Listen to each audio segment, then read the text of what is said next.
prayer. It comes at the end of this ceremony called the Blessing Way, but we acknowledge all the deities that live on our 4 sacred mountains. So just take a little, you put some on your mouth, put some on the swirly on the top of your head, and then you put one in a straight line out to the east, which is this way.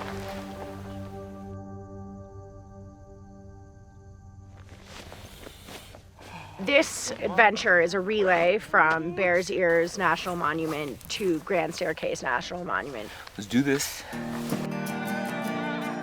We are a bunch of weirdos, from pro runners to everyday data scientists, and we have run in 6-mile segments connecting the 2 national monuments. The opportunity to come out and run this 200-mile stretch is just an opportunity to be among passionate people who know why this place is so special. Running for us as Navajos, it was something that we did both recreationally and for practicality. Historically, running relays were ways that we would share messages across the res. I love trail running because it connects me to the earth in a way that no other activity does. My experience with running has been since I was a child, and then it transitioned into more traditional foundations with the Kinalta ceremony. For Shashbajat.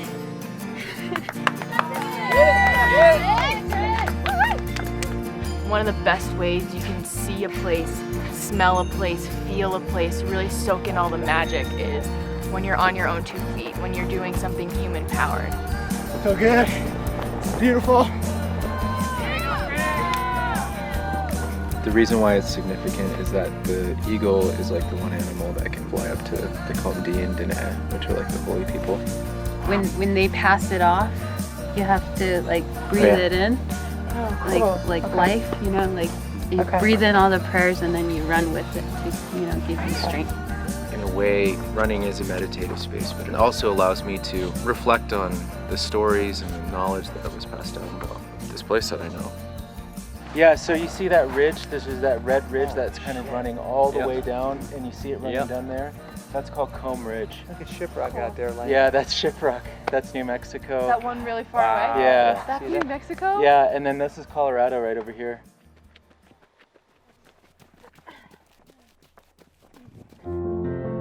My first outdoor experiences were in this region. This was a place we would come and just kind of explore. It was super special, and it still is now.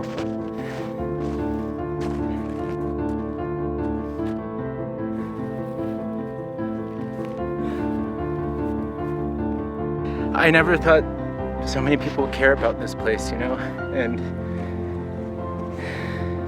it always felt like I was the only one. Like, us Navajos were the only people the other tribes do. Like, and just to see, I never thought that there'd be so many people that would come out and care and do this. And it just gives me hope, you know? And this is the 3rd time I've cried on the way up. I saw it and I was just like, ah, and then I saw it again. And it was, you know, I spent so many times with my grandfather out there, but thinking about all those songs that came from the land, it was overwhelming. It was like at that moment when I was like, holy shit, I'm a part of all of this history that's here. That was like once in a lifetime. Yeah, that was once in a lifetime. That was once in a lifetime. No, what are you doing now? Yeah. Keep running. Keep running. Yeah. Keep going. Yeah.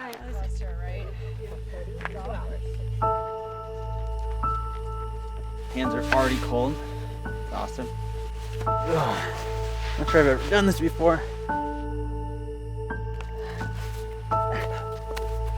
It's right before sunrise, which is usually the coldest part of the night. Right before the sun. Oh, it's so cold. Yeah. It really got warm. You got it? Go get it. Woo! We just entered Escalante, so I've never been here, and I'm super excited. Is it your first time here? Yeah, this is my first time. Yes! Go, girl. I got this! I got this! See you guys! For centuries, I've always seen it in books and pictures, just the messenger races, the messengers that like runners are, and typically they were men. So for me to be out there is just something totally different. And I just always respect them to cover hundreds of miles in a day just to carry a message. It tells me just to slow down and appreciate the songs that we're carrying as we run. I think we are still here as Native American people, and that we still have a strong force and something that isn't written as easily in history books. Like, this is our story, you know, the landscape is our story. Wow, that was a total gift. It was incredible.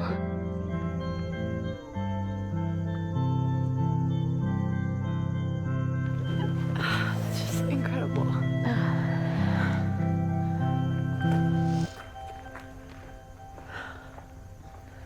Wow, that was amazing.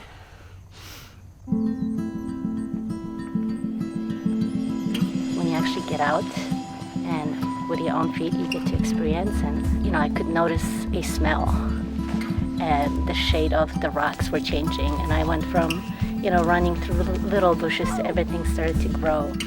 This is excellent, dude. I keep getting all the downhills, dude. You're supposed to pull me. I just kept trying to put it out of my head how bad of a runner I was. I feel pretty good about it. Oh, I walked a couple sections.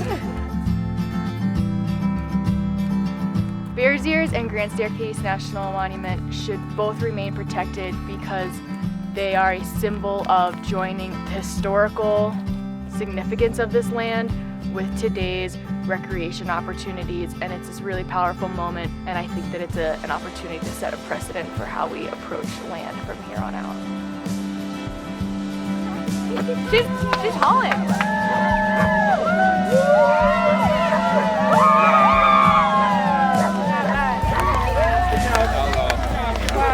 I just got to say thank you, you know, everyone for coming out, the many miles that we've traveled to spend time in the land that we all care about and we all love. Is that there's a long history here, thousands of years of history, and we're writing the next chapter. And I think that next chapter is all of us coming together and protecting these places. You carry the prayers from up there across this land. So, you know, that's powerful. Dig up, dig up, dig up, dig up, dig up, dig up, dig up, dig up. I've never been to Grand Staircase-Escalante. I'd never seen Bears Ears before. This personally ignites me to care more about our public lands issues. I really hope that we can send a message, you know, for people to come out and see this place, because it's really sad when people that haven't seen this are willing to give this up. I would love to spend some time here with my family, and I hope that my son gets a chance to bring his family.